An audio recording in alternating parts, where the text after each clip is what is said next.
Bueno, grabando, está grabando, entendido. No entiendo nada. Bueno, buenas tardes, gracias por estar.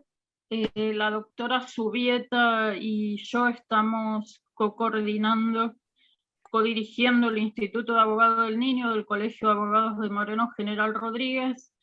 Y a partir de la inquietud de algunos colegas, convocamos a la doctora Gloria Bonato. Ella es actualmente la directora nacional de Adolescentes en Infracción, esa es la sigla, y un poco... No, pero no te preocupes.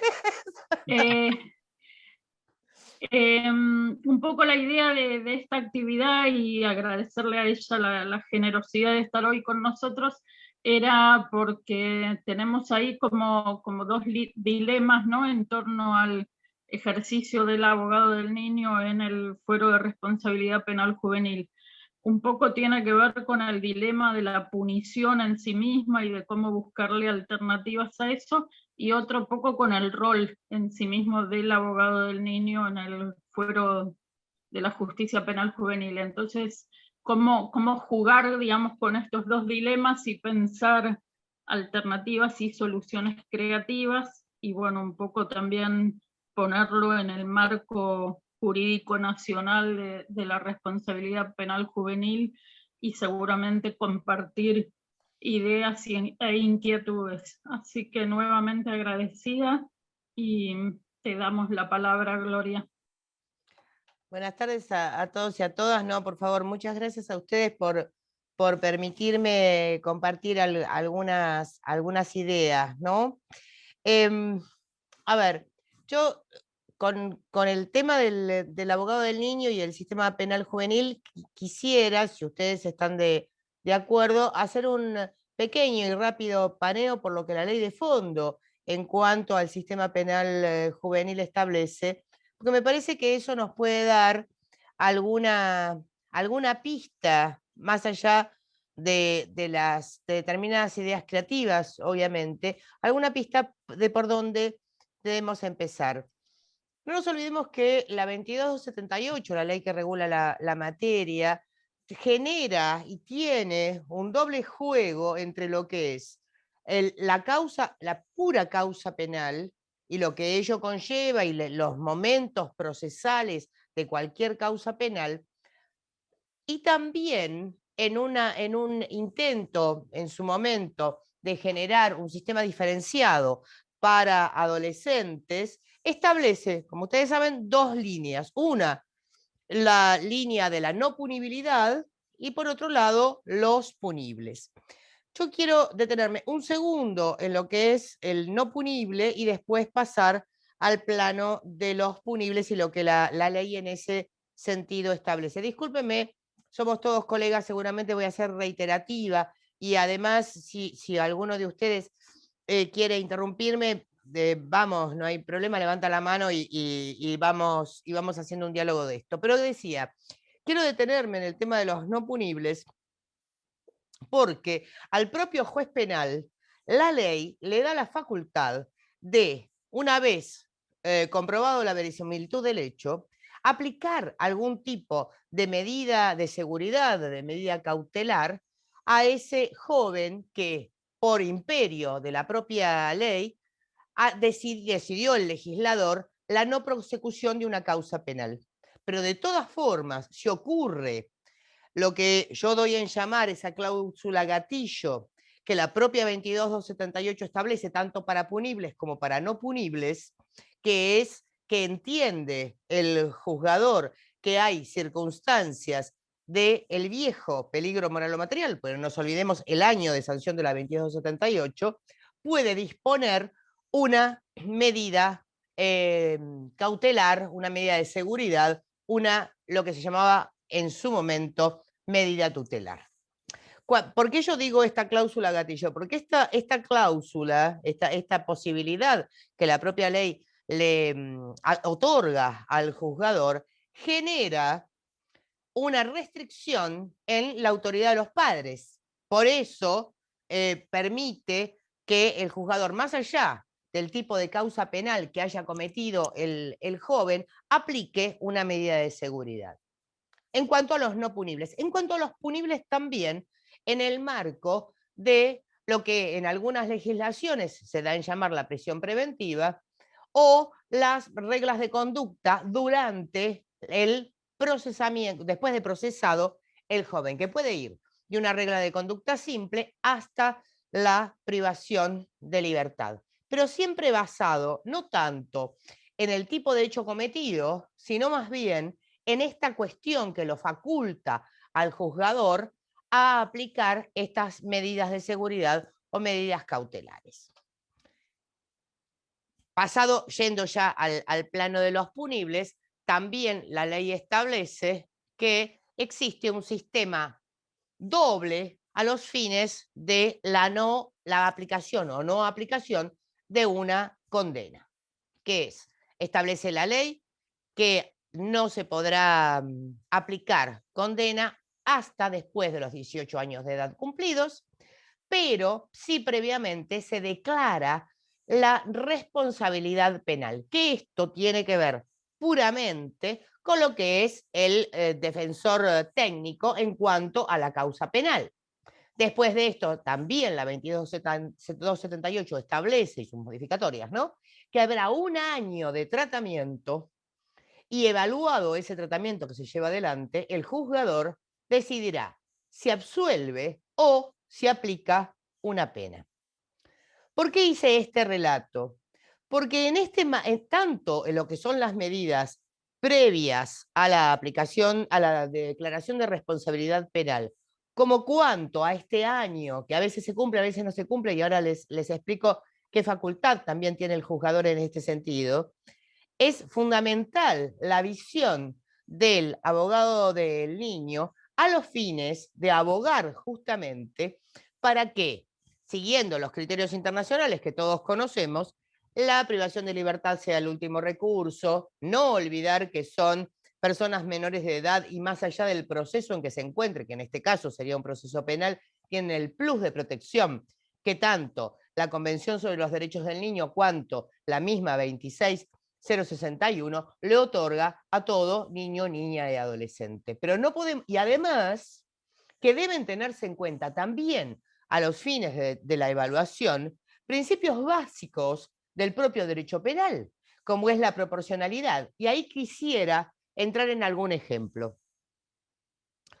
Ustedes saben que a los niños, a veces a los jóvenes, se le aplica no una medida privativa de libertad, pero sí lo que nosotros llamamos una medida penal en territorio. En algunas jurisdicciones se lo llama libertad asistida, en otras se lo llama medidas alternativas a la privación de libertad. Nosotros hemos optado por esta nominación, siguiendo las líneas internacionales por un lado, y también entendiendo que no podemos poner en el foco la medida privativa de libertad. Entonces, ¿por qué alternativa a la privación de libertad? Sino el foco puesto en la libertad de los jóvenes y las jóvenes.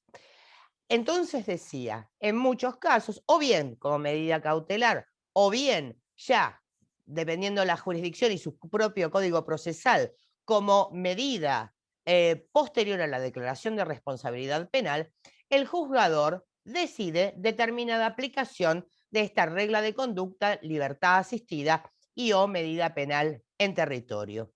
Y muchas veces estas medidas no son tomadas en el tiempo con la lógica aplicación del principio de proporcionalidad que tiene cualquier restricción de derechos en el marco de un proceso penal.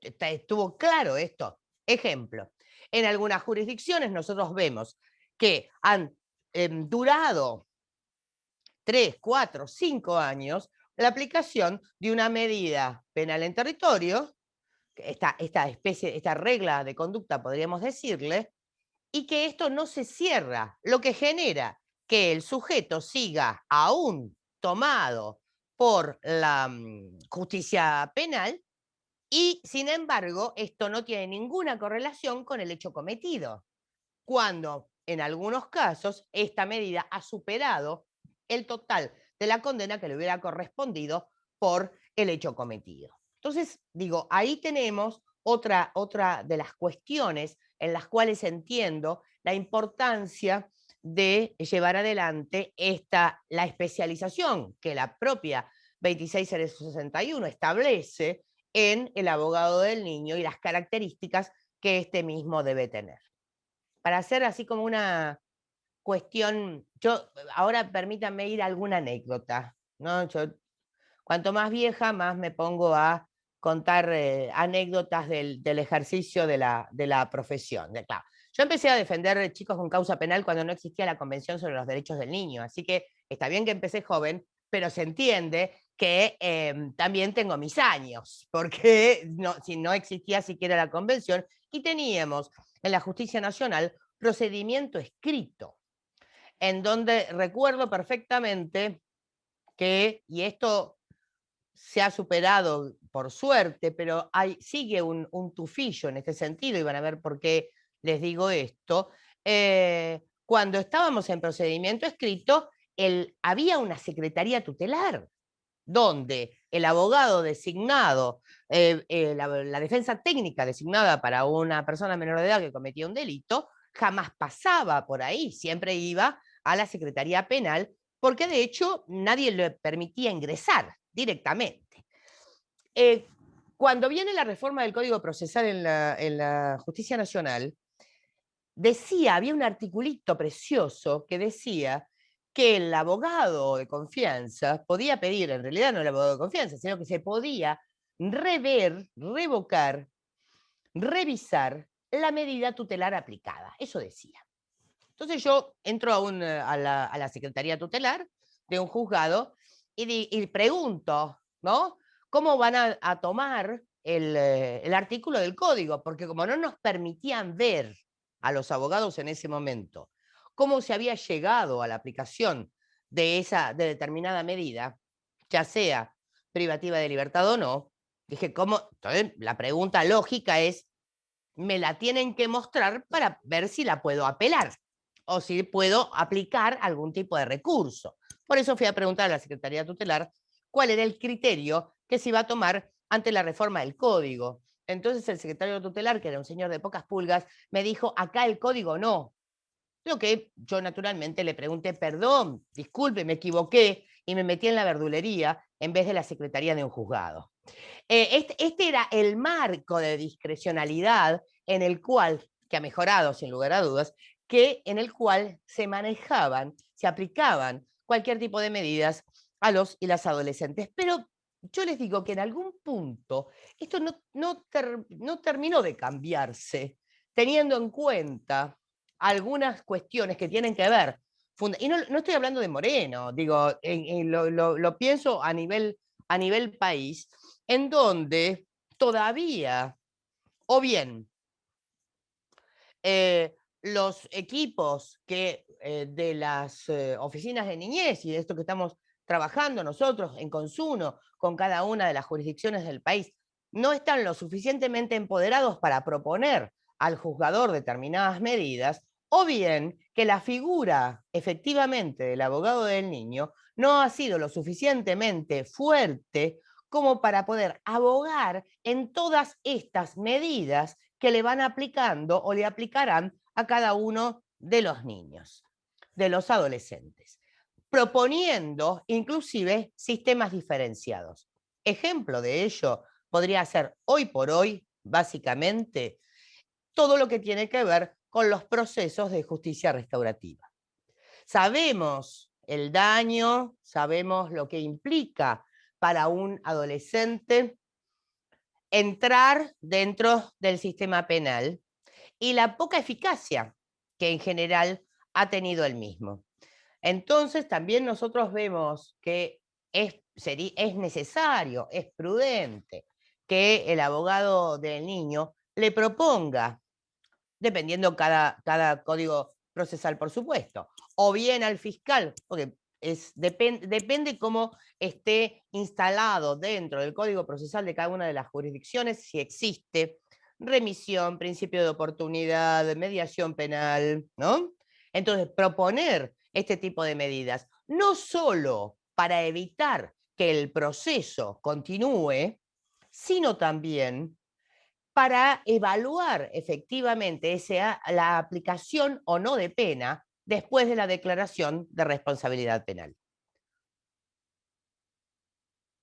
Yo quisiera que también nos cuestionemos en algún punto esta doble función y cómo, digo, que es compleja la función del abogado del niño, por un lado, cuando no puede actuar en consuno con el abogado en el marco de la defensa técnica. ¿En qué lo planteo? Evaluemos nosotros que el abogado del niño ha trabajado con él, ha pensado inclusive con los órganos de niñez, ha pensado con el juzgador algún plan de trabajo que signifique incorporarlo a un marco de un acuerdo restaurativo, un enfoque restaurativo o un plan de conducta, o un plan de trabajo que implique determinadas reglas de conducta. Pero el abogado en la defensa técnica propone un juicio abreviado en donde el joven reconoce su responsabilidad penal. Y quedamos ahí, la figura del abogado del niño queda absolutamente descolocada. Queda sin oportunidad de llevar adelante un plan determinado como alternativa a cualquier tipo, o bien de aplicación de condena o a cualquier tipo de regla de conducta. Porque además el punto, y creo que esta es la base, y también el rol difícil del abogado del niño, está en no permitir que se apliquen medidas cautelares o medidas de seguridad o cualquier tipo de regla de conducta que el joven o la joven no pueda cumplir. Porque si no, entramos en un marco de falsedad. Cuando digo esto es, si efectivamente ante esta oportunidad, en este caso, en este momento, actuamos llevando adelante una medida beneficiosa, que después, ante el no cumplimiento, se va a transformar naturalmente en una medida perjudicial, o bien al momento de decidir la aplicación o no de condena, o ante la próxima causa que tenga. Estaba viendo por ahí en estos días, en lo referente al tema de justicia restaurativa, que después, Sonia, si a los y las colegas les interesa, nosotros tenemos algunos documentos que ya hemos subido a Argentina Gobar, y te paso los links para que puedan tener algún acercamiento en este sentido. Además tenemos gente bastante capaz, nosotros en el equipo, para hablar de esto, si de justicia restaurativa en forma más profunda, si a ustedes les interesa.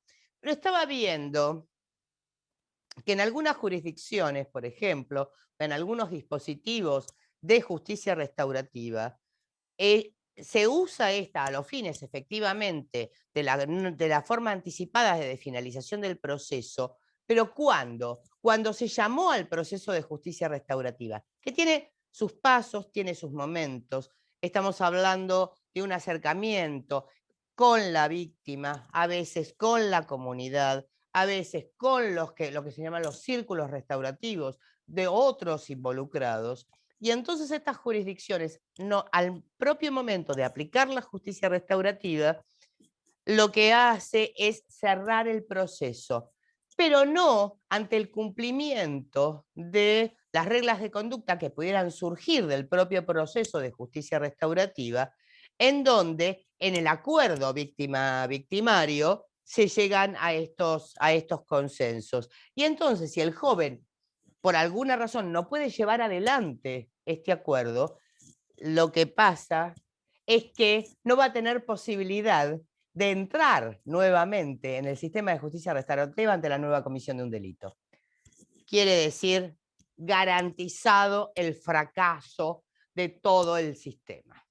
Porque el punto es dejar, cuando no pudiste construir y llevar adelante un eficaz seguimiento de un plan de trabajo que tengas con un joven a los fines de cumplir cualquier tipo de regla de conducta, es seguro que eso va a fracasar. va de suyo. Y en la lógica de las anécdotas, me acuerdo que un día en uno de los juzgados, como una de las reglas de conducta, le habían puesto a mi defendido conseguir trabajo, ¿no? Entonces había salido una tapa escandalosa de Clarín, siempre tuvo tapas escandalosas, pero bueno, esto hace unos cuantos años donde Clarín no era lo que soy, creo. O por ahí sí, pero no me había dado cuenta. Una etapa escandalosa donde decía la cantidad de desempleo que había en la Argentina. Cuerpo enorme. Llego al juzgado, le tiro al secretario del juzgado del Clarín, le digo, ¿me podés decir esto cómo lo solucionamos? Tranquila, Gloria, te saco la regla de conducta. Pero no era que, el punto era que hay cuestiones, y me parece que esto se repite, donde efectivamente las reglas de conducta o los planes que se hacen con respecto a los chicos, a los fines de una participación ciudadana, de una comprensión de responsabilidad, de llevar adelante un sistema que trabaje la medida socioeducativa a los fines de que ese joven entienda cuál es su rol ciudadano. Habrán visto que en ningún momento dije que se declare culpable, ¿no? Porque hay una tendencia a decir, ¿entendió lo que hizo? No, el punto es, no, a mí no me, digamos, entiendo yo que en la medida socioeducativa el joven no debe comprender lo que hizo porque sabe perfectamente. Si no, debe pensar que no es la mejor alternativa que tiene que llevar adelante, ¿no? Este es el sistema, porque para solo sentirse culpable o pedir perdón, hay otros ámbitos. Será la iglesia, será el universo, depende la creencia o el credo de cada uno. Bueno, entonces volviendo, decía, en la medida que no se genera una situación donde esta participación del joven implique que pueda cumplir esa regla de conducta, lo único que hacemos es pasar para adelante o algo totalmente estandarizado o algo como un paquete cerrado, es pasar para adelante la situación y pedir casi conductas heroicas cuando sabemos que tanto los y las jóvenes que el sistema de selección del propio sistema penal elige a los fines de la aplicación de una regla de conducta, siempre es a los más vulnerables, ¿no? Este es más o menos la situación.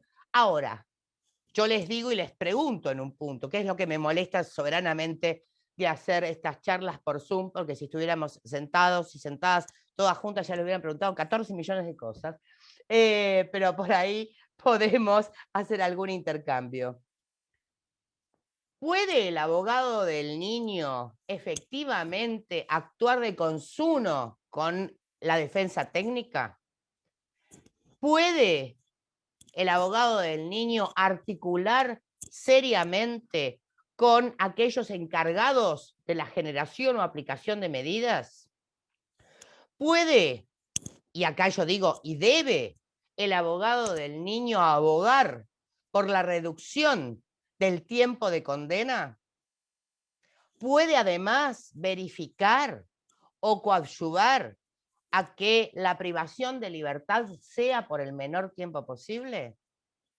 Yo creo que estas son las funciones. Que va de suyo, que además plantearla al juzgador cuando el juzgador emite determinada resolución que es de absoluto imposible cumplimiento. Voy a poner un ejemplo que salió en los diarios en los últimos días y que nos han pedido intervención, que es el de la justicia de Tucumán. Sobre un caso N, que sí, no tenemos por qué hacerlo público, en donde ya hay una declaración de responsabilidad penal y el juez, en principio, aunque los equipos técnicos de los órganos de niñez encargados de llevar adelante las medidas, un joven de un nivel de vulnerabilidad brutal, analfabeto, digo, así para empezar, de ahí para lo que se les ocurra, le piden que informe porque está decidiendo la aplicación o no de pena, Y entonces le dicen, no, sí, está yendo a la escuela, se adaptó bien, hemos ayudado con esto, con lo otro, un muy buen informe, como para decir, bueno, listo, cierro, absolución, que es lo que sostiene la ley. Y el juez, ¿qué dice? ¿Pero se hizo responsable? Bueno, mire, sí, se hizo responsable, pues está yendo a la escuela todos los días, que le dijeron que vaya, ¿no? Es lógico el planteo, pero el juez quería la culpabilidad, quería esta cosa, ¿no? Entonces, ¿qué pidió? Que se le apliquen neurociencias para ver si efectivamente está siendo o no responsable. A mí me sorprendió la falta de criterio jurídico del magistrado, pero como parece que la neurociencia no le funcionó, entonces ahora dijo que se le aplique un proceso de justicia restaurativa. Estas cuestiones nosotros no las podemos permitir, chicas y chicos. Digo, a mí, sí, la justicia restaurativa, pero no a los fines que se lacere y se pegue con alambres de púa en la espalda para reconocer el no sé qué. El no sé qué. Nuestra justicia, nuestro sistema, no pide que te declares culpable.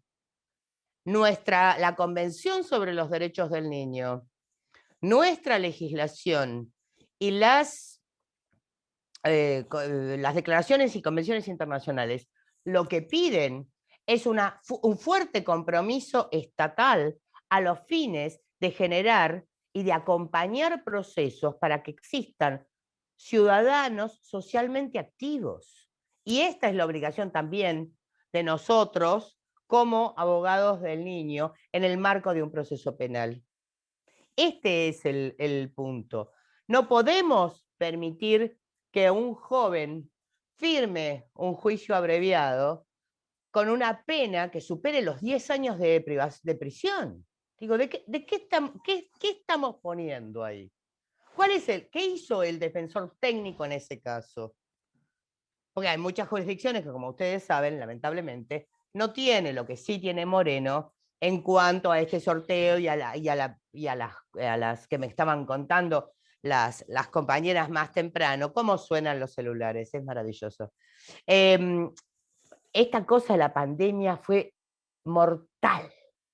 Los WhatsApp se multiplicaron a millones y hemos dejado de vivir. Pero bueno, ya digo, ya cuando te vas de la oficina sigue y sigue y sigue el teléfono, bueno, no importa. Pero vamos, entonces decía, ¿cuál es el objetivo de este abogado del niño? También en esta lógica de ver por el efectivo cumplimiento de los derechos que tiene cada uno y cada una de los chicos involucrados, que hasta la propia defensa técnica no se exceda en las cuestiones y realice una defensa técnica adecuada. Sin que esto signifique que nos vayamos a pelear con los abogados defensores, está claro, no digo esto, o con la defensa oficial, pero sí generar condiciones en donde, por un lado, se respeten todo lo que tenga que ver con las garantías procesales y las garantías penales en el proceso, que muchas veces aún para los niños siguen siendo menos beneficiosas que para los adultos. Esto no se ha modificado lamentablemente.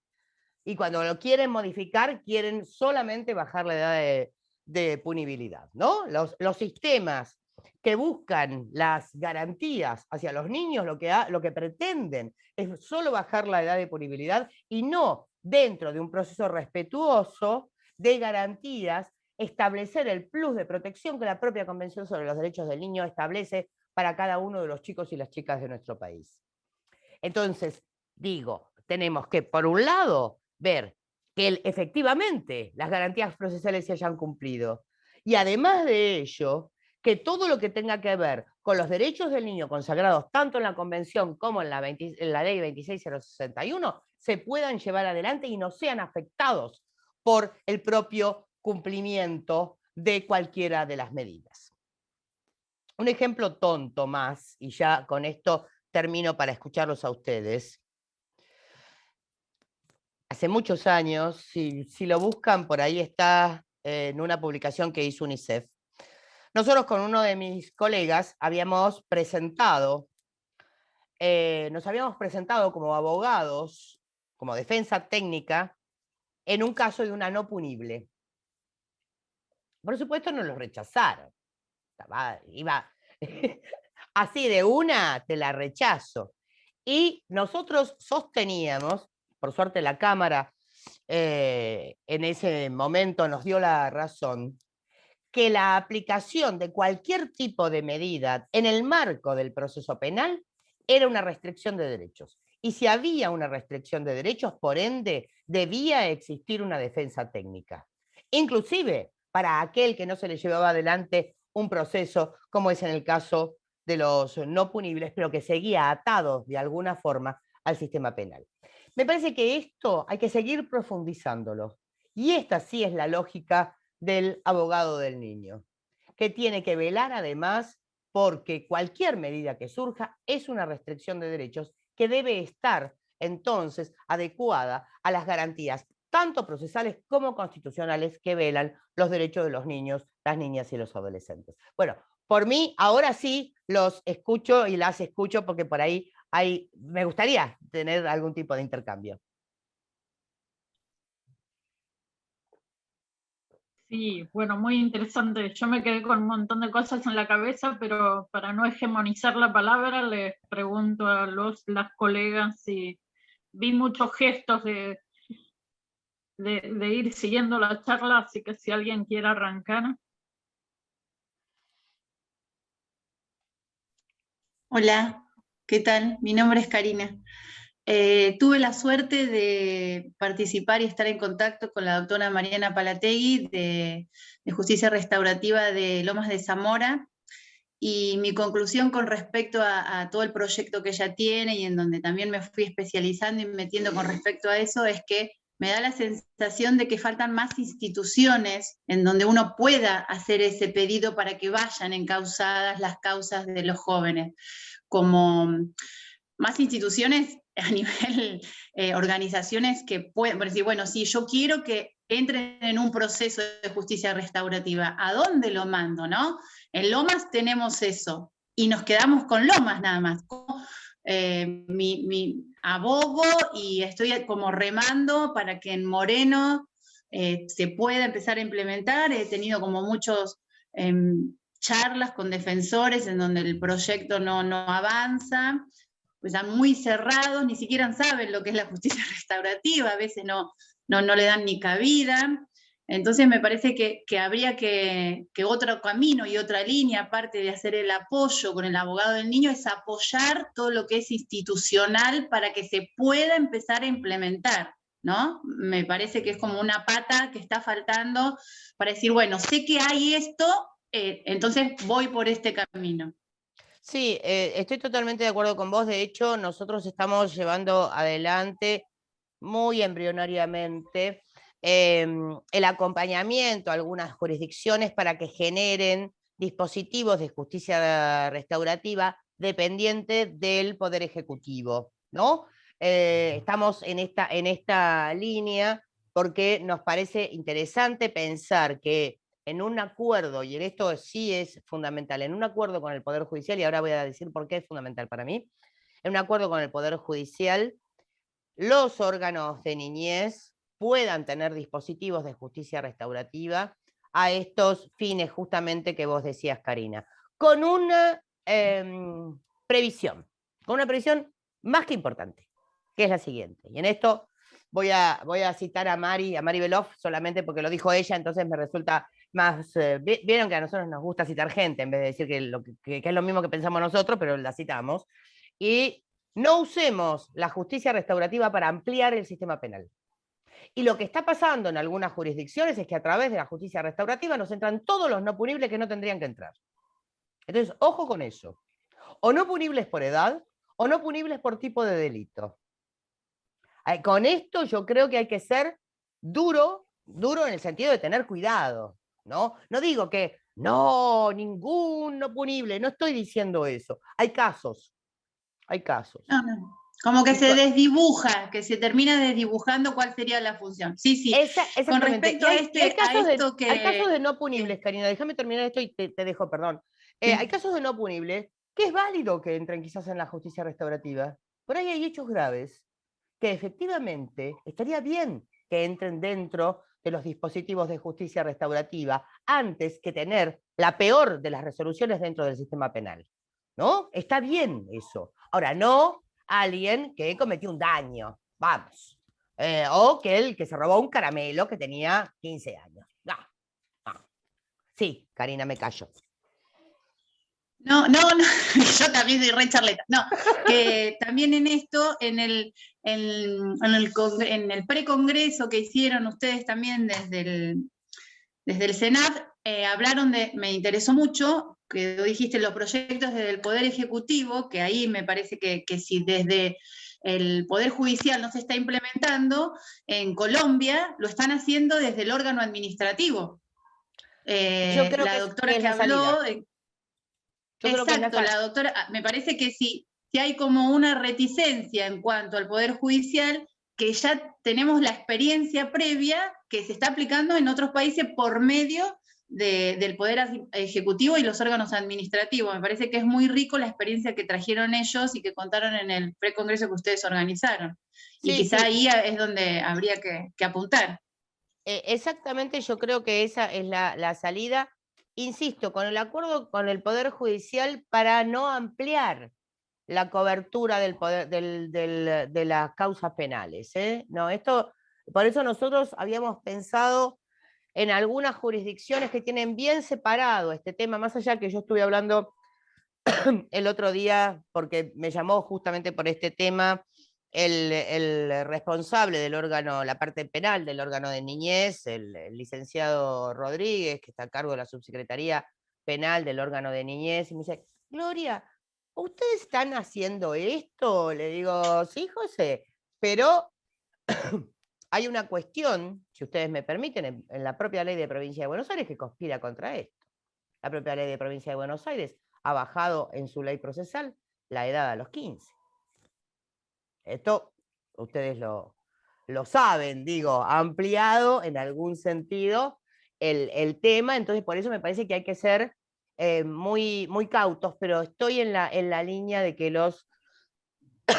que el poder administrador generaría mejores articulaciones a los fines de la justicia restaurativa, que a veces lo que puede, más allá de la experiencia exitosa de Lomas de Zamora, con quien trabajamos muchísimas cosas en conjunto, más allá de lo que pueden los propios órganos judiciales, ¿no? Me parece que los órganos administradores van a tener mayor plasticidad para llevar cuando tengan un buen acuerdo con el Poder Judicial, mayor plasticidad para llevar el enfoque restaurativo como forma anticipada de finalización del proceso. Bueno, Lucía, ¿querías hablar? Buenas tardes. Perdón. Sí. Que estaba Lucía pidiendo la palabra primero y después ya te la paso.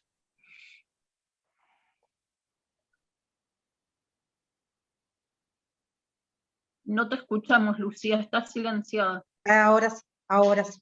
Muchísimas gracias, buenas tardes. No, quería contar, yo estoy justo interviniendo en un expediente en el Juzgado de Garantías de Jóvenes, fui designada como abogada del niño, de un niño que cometió un delito muy grave, y la verdad es que desde el juzgado la doctora Guarino está utilizando la justicia restaurativa y lo que está implementando son formas de acompañar al niño, al adolescente, en realidad es un adolescente, aunque es no punible aún. Entonces eso me parecía que es importante rescatarlo. Acá por lo menos hay todo un acompañamiento, donde la doctora lo que pide es exactamente eso.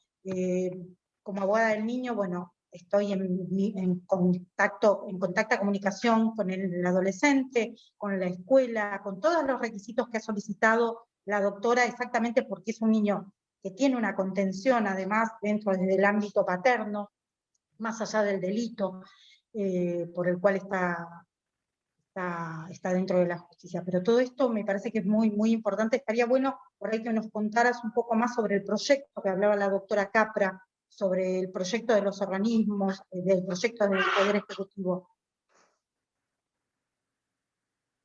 Gabriela, ¿querías hablar y después charlamos todos juntos? Bueno, sí, yo iba a decir lo mismo. Gracias. Bueno, yo soy la directora del Servicio Local de Quilmes. y nosotros tenemos una vinculación muy estrecha con los juegos de garantía de los jóvenes en Quilmes, trabajamos mucho articulando en cuanto a las estrategias, porque nos ofician a tratar de articular estrategias a los fines de restaurar los derechos que han sido vulnerados estos jóvenes o niños que cometen o están en conflicto con la ley penal, obviamente traen un bagaje de todas estas situaciones de vulneraciones absolutas, reiteradas y de larga data. Entonces ahí empezamos a hacer una red de articulación con educación.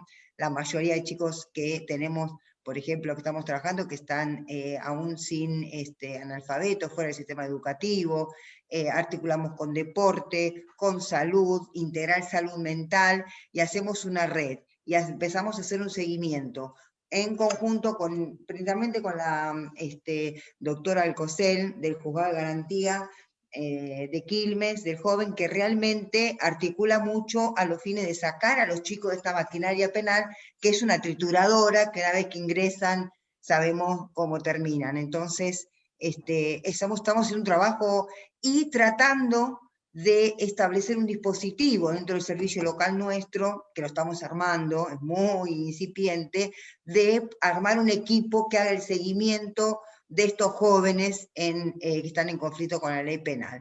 Articular con la familia, acompañar a la familia, garantizarle ciertos derechos que se los vienen siendo vulnerados. Entonces bajamos con deporte a la zona, los llevamos, ponemos móviles para que se inicien un deporte, para que inicien una escolaridad, los cursos de aceleración. Ya ingresamos a 3 chicos en aulas de aceleración. Entonces al principio tenemos un equipo de territorio, que es los que hacen seguimiento en territorio, pero la idea es puntualizar y focalizar en un equipo que haga solamente los chicos que estén en conflicto con la ley penal, que no tenemos tantos que nos convocan a nosotros, pero son en un número que serán unos 20 chicos más o menos. Un montón. Está en situación, sí. Pero es difícil, estamos articulando, nosotros generalmente son de los barrios populares, que estuvieron en situación de calle, o vienen con familias, que ya tenemos un joven, a título de ejemplo se lo digo, que tiene 14 años, está lleno de situaciones de causa. Él dice, yo voy a morir como mi papá, que murió enfrentándose con la policía, y va como que tiene una muerte anunciada en ese aspecto, y estamos trabajando con la madre, que también estuvo en situación de privación de la libertad, con un hermano que tiene discapacidad y no tiene familia. Entonces estamos haciendo un armado de una red. El caso de este joven es en Itatí, en Villa Itatí,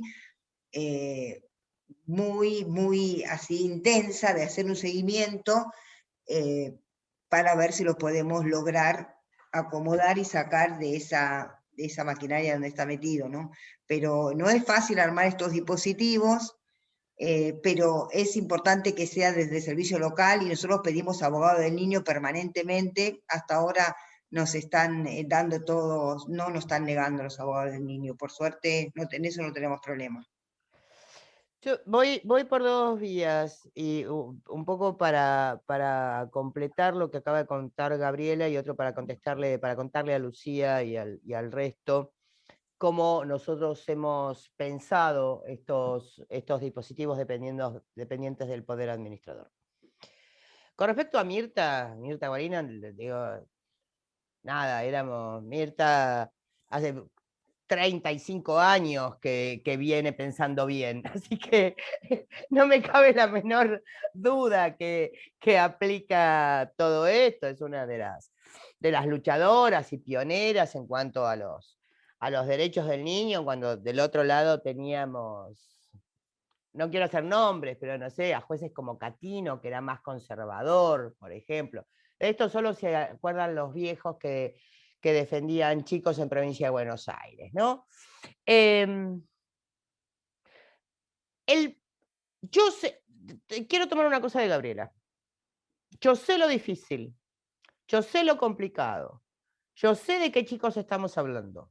El punto es que son Y por eso yo insisto tanto, son chicos en el marco de una causa penal.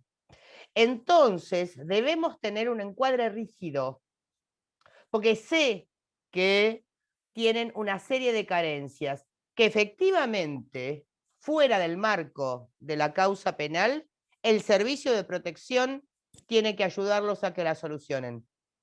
El punto es cuando se nos cruza la vulnerabilidad y la carencia del pibe en el marco de la causa penal y es retenido dentro del sistema de la causa penal por la vulneración que tenía de previo de sus derechos. Y ahí casamos el viejo buen padre de familia que también aplicaban los jueces penales, le sacamos de ese cartel y le pegamos ahora el cartel de ¿quieren justicia restaurativa? Ponele. Protección integral, dale. Entonces, ojo, cuando el sistema penal, por hacer un bien, retiene dentro del propio sistema a aquellos chicos y no los deriva a lo que es puramente el sistema de protección. Este primer... por eso yo hablaba de la necesidad de la proporcionalidad en la aplicación tanto de las medidas penales en territorio, cuando estas son reglas de conducta como medida de seguridad o como medida cautelar. Cuidado con esto. Nosotros entendemos, y ahí voy a contarles cuál es, qué pensamos nosotros en cuanto a los dispositivos.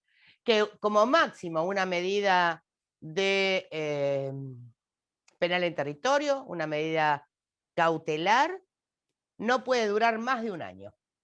Este es el punto básico del tiempo de intervención en el marco de la justicia penal, ¿no? En esto lo entendemos. Prorrogable por 6 meses más en forma justificada, dale, pago, está bien, pero hasta ahí, ¿no? Porque si no, el sistema penal deja con una restricción de derecho al sujeto sin defensa posible, porque teóricamente lo está protegiendo. Y esta es la perversión del sistema, la pura perversión del sistema. Voy al dispositivo. Nosotros entendemos como posible, como válido, que dentro de los órganos de niñez de algunas jurisdicciones, combinando con lo que es en la ley, los códigos procesales de cada una de las jurisdicciones, poder generar dispositivos de no mucha cantidad de personas, por supuesto, interdisciplinarios, en donde efectivamente se hable de los círculos restaurativos, o bien con la víctima, o bien con parte de la comunidad a los fines de este círculo restaurativo o este enfoque restaurativo. Cualquier sistema, cualquier forma de seguimiento que deba llevarse a los fines de llegar, por supuesto tiene que ser voluntario, confidencial, ¿no? Esto nos habrán escuchado en el precongreso, los que tienen algún contacto con los compañeros de Lomas de Zamora, que están con Apalatey o con María de los Ángeles Pesado, con Bauche, saben que estos son puntos básicos, que la no incorporación dentro de la justicia restaurativa no tiene consecuencias en el marco de la causa penal. Esto es como fundamental también, y que se usarán algunos de los sistemas, como es la mediación, a los fines de acercar las voluntades tanto de víctima como del joven infractor, ¿no? Esta es más o menos lo que pensamos en el caso de tener un seguimiento que sea, o bien por la línea de las medidas penales en territorio, acompañado por estos profesionales, o bien por los servicios de protección integral, los servicios de niñez, en el caso de Provincia de Buenos Aires serán los zonales, los locales, ¿no? Como en el caso que bien contaba Gabriela. Con además a estos equipos una capacitación especial, porque justicia restaurativa no es cualquier cosa, no es cualquier medida que se lleve adelante con un joven. Es efectivamente, y tampoco son los círculos de sanación que se hablan en algunos enfoques de justicia restaurativa, porque no sé si Karina estuviste además del precongreso, en el Congreso Grande, donde había... Te cuento que como hace años que estoy con Mariana Palategui, porque soy mediadora, hice una diplomatura en justicia restaurativa, bueno, porque maravilloso. Entonces, ellos abogan en eso, en la especialización justamente. Entonces me exactamente. llevaron a estudiar. Exactamente, porque es absolutamente imprescindible esto. ¿Por qué? Porque hay una cuestión, que, por ejemplo, apliquemos justicia restaurativa en el ámbito escolar. ¿Eso no será el pacto de convivencia que existe ya hace mucho tiempo en el marco del ámbito escolar? Y sí, es eso. Digamos, justicia restaurativa tampoco es Claro, aplicable a ese cualquier es el cosa. tema. Exacto, esa es la fina línea que hay entre lo que es justicia restaurativa y mediación comunitaria, escolar, lo que quiera. Entonces por eso ellos son bastante, por suerte, tuve mucha suerte de poder contactarme con ellos, y la diplomatura la da Germán Bauché, justamente. Sí, lo sé. Entonces, bueno, por eso la hice, y dice, no confundamos mediación con justicia restaurativa. Son dos cosas parecidas pero distintas, ¿no? Y sí, no cualquier cosa, ni cualquier método, ni cualquier causa es para justicia restaurativa tampoco, ¿no? Por eso es importante esto de la especialización, que comparto 200% en esto. Esto de la especialización, sin olvidar, además, los principios. Yo no digo que tengan que ser todos abogados. Había una persona conocida mía que decía, no sos abogado, no, ¿y cómo haces para vivir con eso? Pero no es este el caso. Y además tenemos el mejor ejemplo en Sonia, que además de abogado es trabajadora social, y eso da muy buenos resultados. Pero decía, y además convivo, perdóname, y convivo con las dos cosas. A veces se parece un poco a la esquizofrenia, pero lo llevo bastante bien. Pero además de la especialización, estuvimos hablando y hoy justamente le decía a los chicos que quiero avanzar con una línea que tiene que ver con algún documento, y para eso vamos a convocar a algunas gentes que marque la diferencia entre lo que son las medidas socioeducativas de la justicia restaurativa. Porque la medida socioeducativa es una forma de encarar lo que es el sistema penal en adolescentes, que no es lo mismo que la justicia restaurativa y se confunde, ¿no? Por eso muchas veces, y en esto, además de confundirse con la mediación, muchas veces hay que ver en esta lógica del proceso restaurativo. Y vos decías cómo llegamos al dispositivo, y yo hablaba del acuerdo con la justicia. La justicia tiene que respetar los principios básicos que tiene el enfoque restaurativo. No solo en lo que tiene que ver con la confidencialidad, sino también con la duración que vas a llevar adelante. Vos no podés seguir al chico por años y por años y por años. El proceso restaurativo tiene un comienzo y debe tener un fin.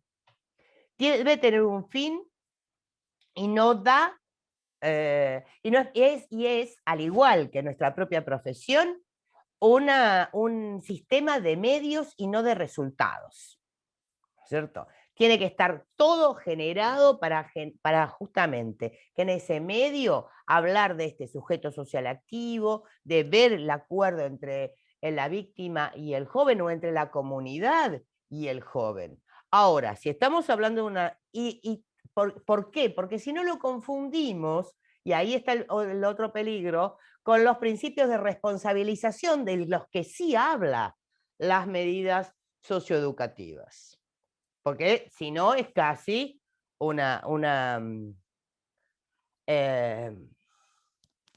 ¿vieron esos que se paran en un banquito, en un tabloncito, en las plazas, y dice, yo fui drogadicto, sí, y ahora me han salvado los evangelios o los marcianos o este tipo de cosas, ¿no? Hola, soy Gloria, soy adicta. Y si no, es esto y perdemos el enfoque, que estamos en el marco de un proceso penal. Yo creo que eso no debemos olvidarlo jamás. Y el proceso penal es el poder más brutal que se le dio al Estado, que es el de privarnos de la libertad. Por eso las garantías. Nunca debemos olvidar eso. Nunca. Que es el marco. Gisela. Sí, Perdón. está pidiendo la palabra. Hola, Gisela. Gloria. Porque me engancho. Buenas tardes, Gisela. Recién, bueno, la escuchaba a Cari, con Cari también soy mediadora en la provincia y bueno, fuimos capacitadas por Soler, que viene también de España con la justicia restaurativa y trabaja mucho eso. Pero en un momento hablaste de la especialización. ¿No crees que sería conveniente, si bien uno es abogado del niño y como vos dijiste, uno es abogado, puede estar en cualquier lugar de la provincia y demás, pero la especialización en cuanto a la temática? O sea, yo soy especialista en familia, bueno, no, uno puede ser abogado del niño especialista en determinada materia, Sin que lugar a habría que dudas. haber un registro específico, Si creo que no no todos tenemos... podemos... Yo también soy abogada y soy incapaz de llevar adelante un divorcio. Digo, nunca, desde que me recibí que hago penal y derechos humanos, y no sé hacer otra cosa, sinceramente. Una vez hice un juicio laboral, yo te digo que tengo 100% de efectividad. Una vez hice un juicio, una vez gané, y dije, acá paro, porque seguro que de ahora más pierdo. Pero digo, por algo tenemos nuestra especialidad. A mí me parece que obviamente que el abogado del niño, además de saber de los derechos del niño, si va a trabajar en lo que es la justicia penal, debe tener un poquito más que los conceptos que existen de la facultad del derecho penal, ¿no? Sí debe tener una especialización y debe haber en esto un registro para abogados del niño penal. Les digo que igual va a ser casi imposible. Es raro que el abogado penalista se anote para hacer estas cosas. Es muy raro. Es muy raro. No, bueno, pero sí No puede quiero ser ser que un jodida con abogado... mis colegas penalistas, pero es muy raro. Pero bueno, Bueno, sí un yo- abogado del niño que se especialice en penal, ¿sí? Porque Sí, creo que tenemos que llegar a eso como nosotros hicimos, no sé, hace 2 años la especialización de 1 año y medio de mediación familiar, o sea, sí, éramos abogadas, después fuimos mediadoras, pero para hacer mediación familiar hubo que hacer una especialización de 1 año y medio, bueno, lo mismo así en la materia. No es lo mismo mediación que justicia restaurativa. Exactamente. Y bueno, entonces hay que hacer ese tipo de cotos, perdón, la palabra no es apropiada, pero de determinadas especializaciones para también tener más claro cómo poder defender a un niño en esas situaciones. Estoy absolutamente de acuerdo que hay que tender a la especialización, porque si no se nos pierden determinados parámetros, ¿eh? Digo, no es más allá de la broma esta de que alguna vez he olfateado familia, no en el ejercicio, pero sí en lo que tiene que ver, básicamente, si hacemos derecho del niño, 2x3 terminás viendo esto, pero sinceramente no me siento capacitada concienzudamente para llevar adelante una causa donde un niño sea parte, ¿no? Una causa civil en donde un niño sea parte. Y esto me parece que sería lo mismo, ¿no? Donde se rigen por otras reglas y por otros principios. Y se nota mucho. Yo de hecho suelo usar la broma de que, porque en realidad lo veo en familia, que es lo único en lo que tengo experiencia de trabajo, y cuando interviene un penalista siempre digo que es un elefante en un bazar, ¿viste? Porque es claramente las formas, digamos, y las estrategias son muy, muy distintas. las mías seguramente no servirían para el fuero penal y las de los penalistas no sirven en familia en general. Totalmente de Acá acuerdo. en el chat nos están pidiendo aclarar los conceptos de medidas socioeducativas y de justicia restaurativa. La justicia restaurativa es un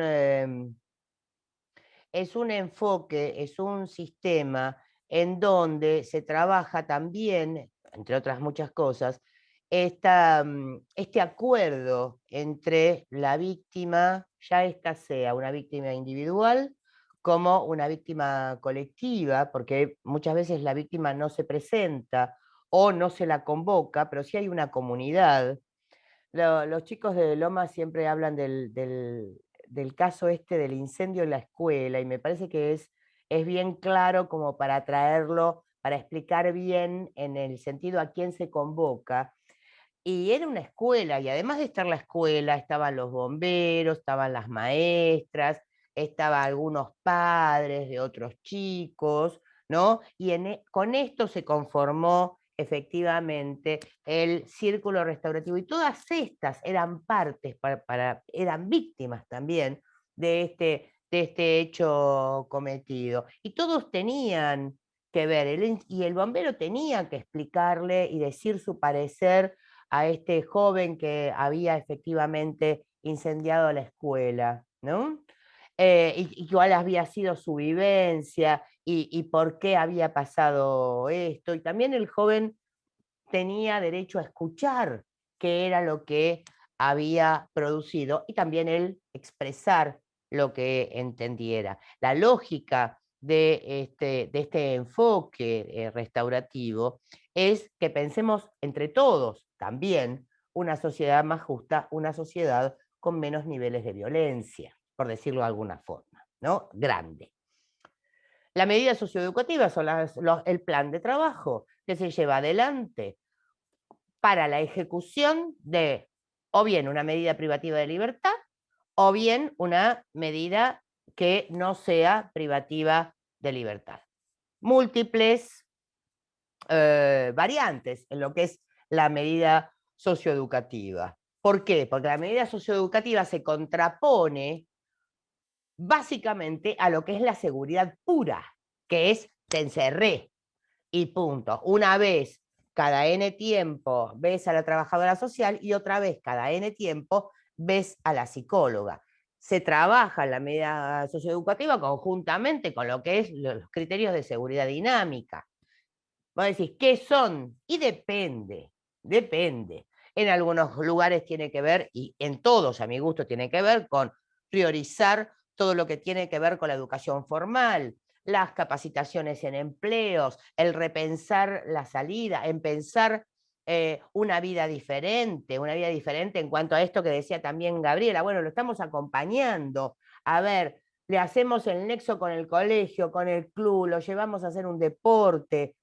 Eso que dice Gabriela, claramente o en gran medida son medidas socioeducativas, en donde vas acompañando al joven en un proyecto que tenés hecho conjuntamente con el joven, para que pueda tener alternativas diferentes a las opciones que había tomado hasta ese momento. Pero con el objetivo, además, por un lado, sí de la responsabilización, que no quiere decir de la culpa, sino tomar conciencia de los actos, más que conciencia, ser responsable de los actos que va a llevar adelante, y por el otro lado, también acompañarlo en cuestiones básicas que debe tener toda persona menor de edad, como por ejemplo ir a la escuela, como por ejemplo recreación, como por ejemplo lo que contaba Gabriela a mí me pone de los pelos de punta porque siempre se me choca en la cabeza los derechos de los pibes de ver a sus padres con el horror que significa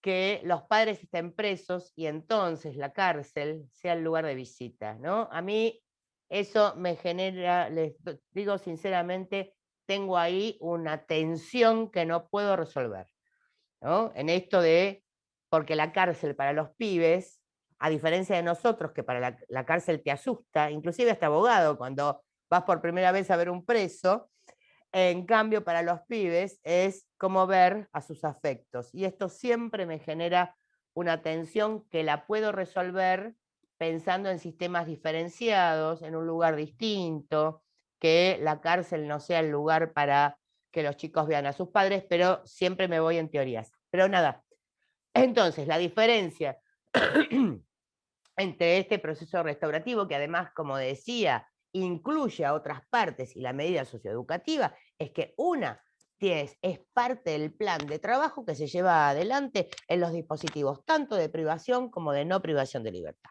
Y lo otro es este acuerdo entre las diferentes partes que estuvieron involucradas en la comisión de ese hecho ilícito, de un lado o del otro.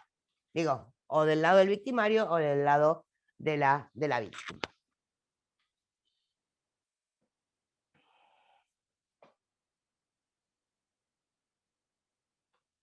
Ahí está, yo ya lo leí, que me lo había comido esa. Creo que estamos en hora, ¿no, Sonia? Sí, estaríamos, no sé si hay alguna pregunta o comentario más. La verdad es que a mí me resultó muy interesante. Me parece sí que queda ahí como flotando la idea esta de especializarse en el tema, ¿no? Y de ver cómo se promueve también una especialización.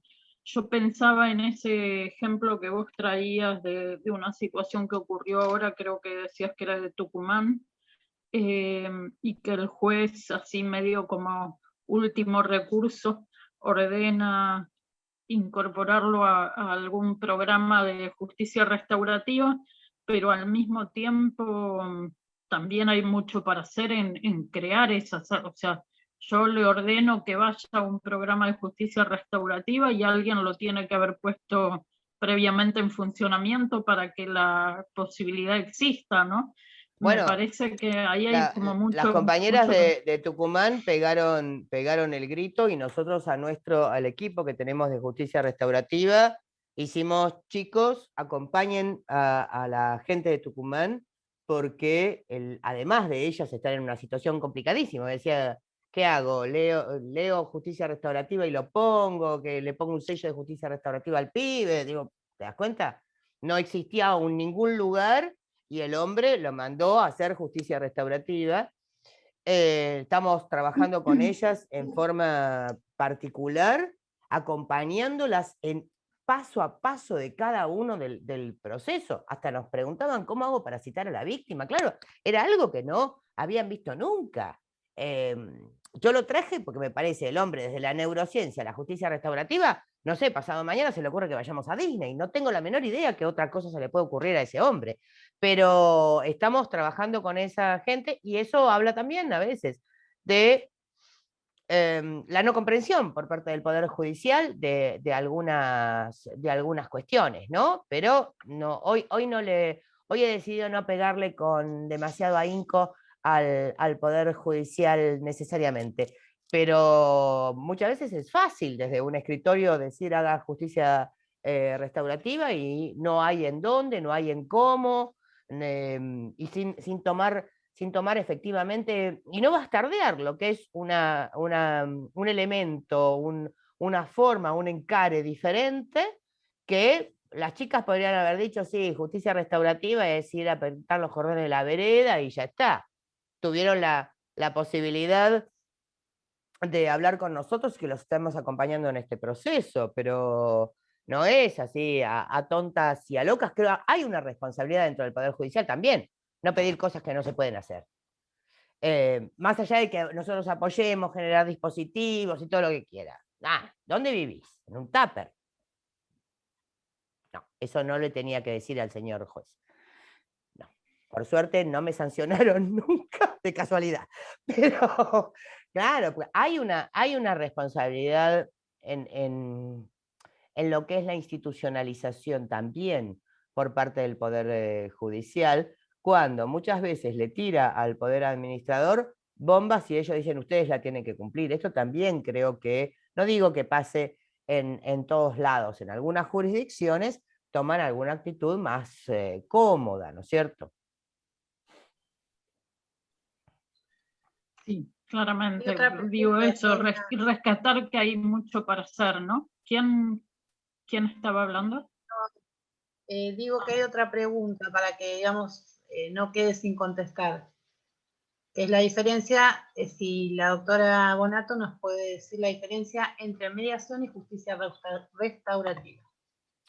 La mediación es Eso un pregunto. modelo, es un sistema, es una forma de resolución de conflictos, en donde ambas partes, en un plano de igualdad, de absoluta equidad e igualdad, llegan o no llegan a un acuerdo. Una buena mediación, ¿se entiende? Chicas, corríjame si digo alguna barrabasada, por favor.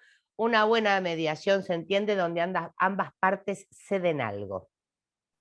Este es como el concepto, es un método y un sistema que en un momento se pensó y nació y vino a la Argentina muy fuertemente en lo que tenía que ver con causas patrimoniales, básicamente en sus principios.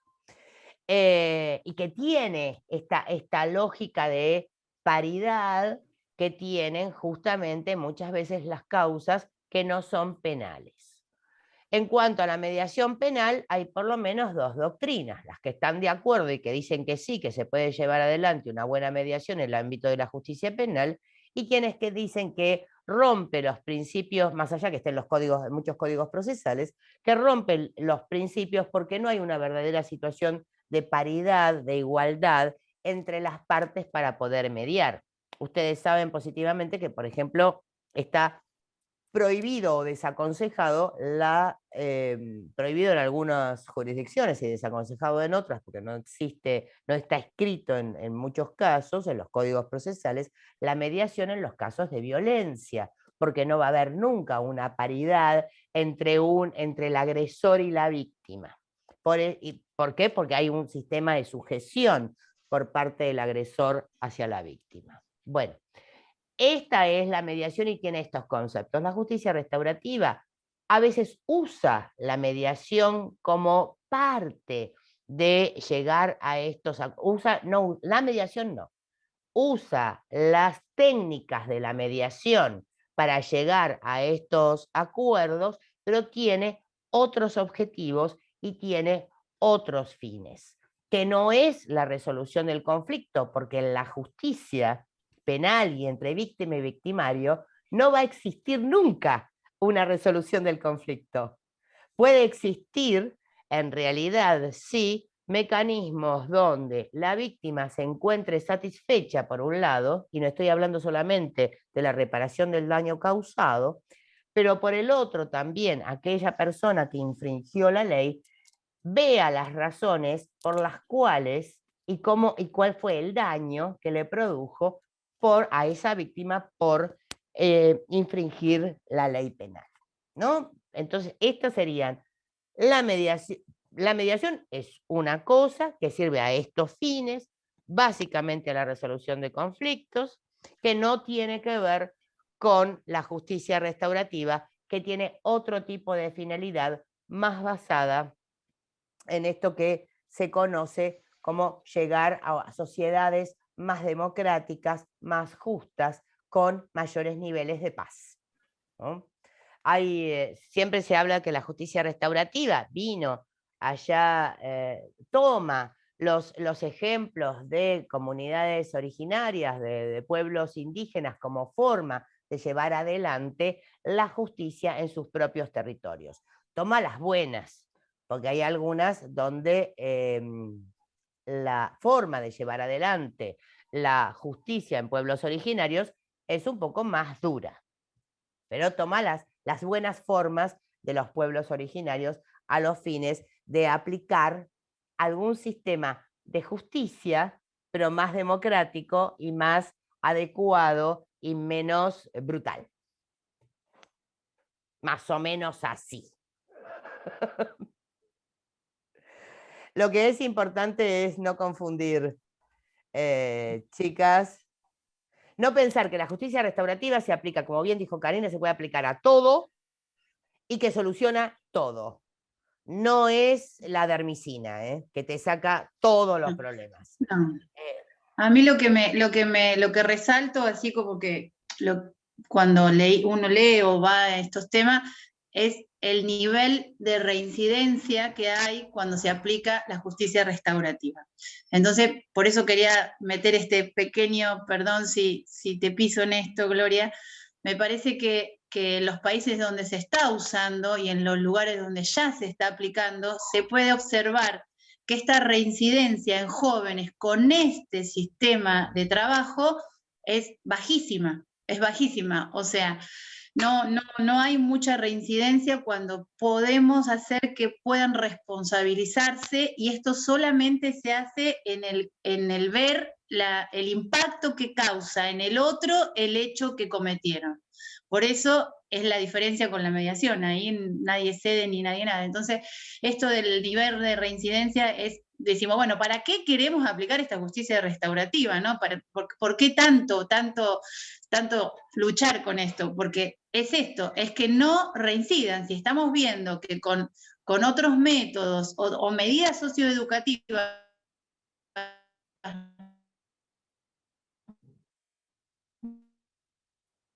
Uy, se nos congeló Karina. Sí, se le cortó. no Pero está bueno, sí. funcionando. ¿Ahí estoy? Sí. Sí. Ahí volví. Bueno. Sí. No, pero en esto quiero levantar algo que decía Karina en cuanto a los niveles de reiterancia. Sí es cierto. Y yo creo que, por ahí no te escuché bien, Karina, al final, que es si con la medida socioeducativa no está funcionando. Yo creo que en realidad una cosa es, no se pisa con la otra, ¿no? Creo que debemos usar todas las alternativas posibles, y en esto incluyo a la justicia restaurativa, a los fines que nuestros chicos puedan elegir una vida diferente, ¿no? La medida socioeducativa, la justicia restaurativa, y permítanme decir, además, que también un rol más activo y más fuerte de los sistemas de protección cuando son más chiquitos, ¿no? Porque si no, es fácil, la agarrás grande la cosa y después anda a verla. Pero el acompañamiento a nuestros chicos y a nuestras chicas en este sentido. Y hay una cosa que con esto sí quiero cerrar y las debo dejar, que aunque para nosotros sea un núcleo importante de pibes, o que los medios a veces entiendan que es un núcleo importante, en nuestros relevamientos claramente consta que los chicos que cometen delitos son muy pocos, al lado de todos los otros que no cometen delitos, ¿no? Los números a nivel país son efectivamente bajos. Y los niveles de reiterancia tienen que ver muchas veces con que efectivamente pasa, y en muchas jurisdicciones y muchos juzgados, que ni siquiera se le aplica una medida socioeducativa. No te digo, no llego a la parte de la justicia restaurativa, porque los propios juzgados le dicen a los chicos, no, vení dentro de un mes a firmar de nuevo. Y no hay ni siquiera información a los órganos de niñez para que acompañen a estos pibes, y después cuando la causa empeora, cuando existen niveles de reiterancia, ahí sí les resulta bastante más fácil bajarle una condena alta y listo. Y no olvidemos que creo que como país debemos seguir haciendo esfuerzos y especializándonos y concientizando, porque nosotros ya estamos condenados por la Corte Interamericana de Derechos Humanos por la no reforma de la ley 2278 por un lado, y la aplicación de condenas perpetuas a personas menores de edad en el conocido caso Mendoza. Entonces, digo, pongámonos la pila en algún momento, empecemos. Justicia restaurativa, concientización también al Poder Judicial, fuerte trabajo con los órganos de protección, con la escuela y también con la no discriminación, porque la corresponsabilidad a nivel social y comunitario implica que estos pibes cuando salen tienen que volver a sus casas, y tienen que volver a sus casas bien. Cuando digo bien no es por ellos, sino que no sean discriminados en su barrio, que no haya tanto drama para que puedan seguir la escuela, porque las escuelas también los discriminan, y entonces solo les queda volver a los núcleos donde no los discriminan, que muchas veces son aquellos que también siguen en la comisión de los delitos, ¿no? Así que, en principio, les agradezco a todas, ahora hemos quedado solo chicas, les agradezco a todas haberme permitido compartir algunas cosas con ustedes. Bueno, nosotros muy agradecidas. Ahí nos preguntaban, Gloria, en todo caso, cómo contactarte, no sé si... A través tuyo, Sonia. A través mío, bueno, a través tuyo, sí. Quedo a disposición para eso.